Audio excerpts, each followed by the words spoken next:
Hello, my name is Gerad Troutman and welcome to my book review for Marketing 6340. For this project, I've read Stephen Fried's Appetite for America and viewed Katrina Park's The Harvey Girls video. When I first saw this assignment, I was perplexed and honestly dreading it as I had zero idea who Fred Harvey even was. And as a person myself that loves to travel, as a person that owns a healthcare company, I was intrigued the more I learned about Fred Harvey, and now have developed what I would call a man crush on this guy. He's done more for defining entrepreneurship than many others have. The recap of his life story is rather simple. He was an English immigrant to New York City in the 1850s, looking for that American dream that many of us seek, yet we seldom find.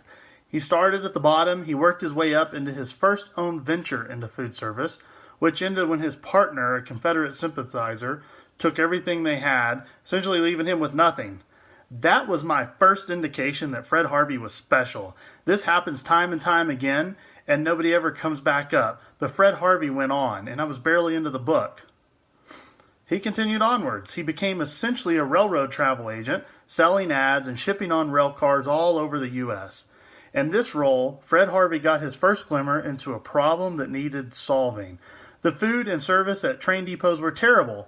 Many train travelers are highfalutin people. They would really appreciate having better. He noted that, so he started a small company with 3 partners and made 3 just eating houses along the Kansas Pacific Railway.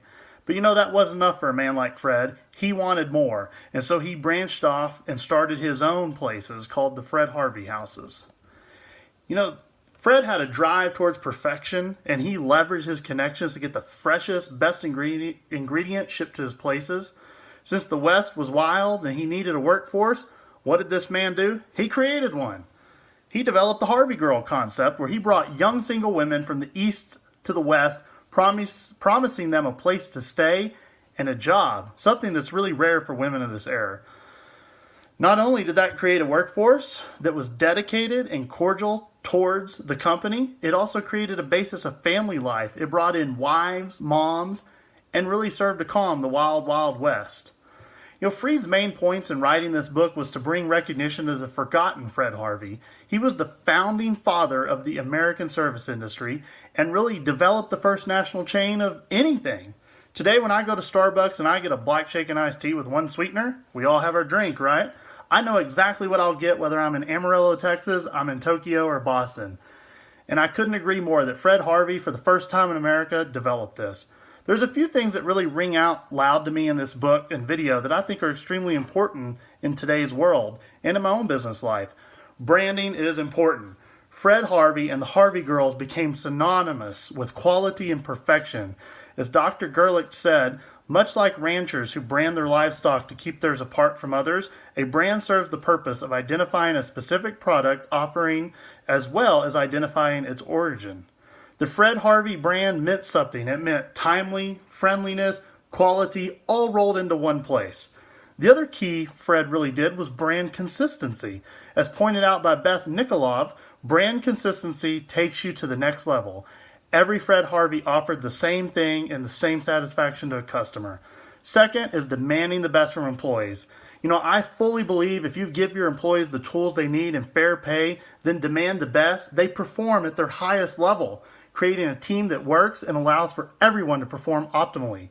The Harvey Girls did this. In a Forbes article by Victor Lipman said, "Let employees know you have those high standards and at all times you expect excellence."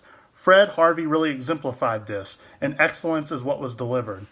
Fred Harvey, the man, died in 1901 when his son, Ford Harvey, took over the business, went over a few more iterations, and finally succumbed to failure, essentially for failure to innovate. We saw the automobile come along, we saw highways and interstate system and airplanes, and the Fred Harvey houses were in the dusty old towns next to that almighty railroad that was more moving equipment and supplies and not so much people. So, I said I had a man crush on Fred Harvey, and I really do. The man created a new innovation and took it across a large swath of America. The company I've helped create provides a disruptive innovation to emergency medical care. And although there are many similar flavors of freestanding emergency centers in Texas, I know I'll never be the man like Fred Harvey was and take this national, but deep in my heart, I recognize this is the future of emergency care in our country.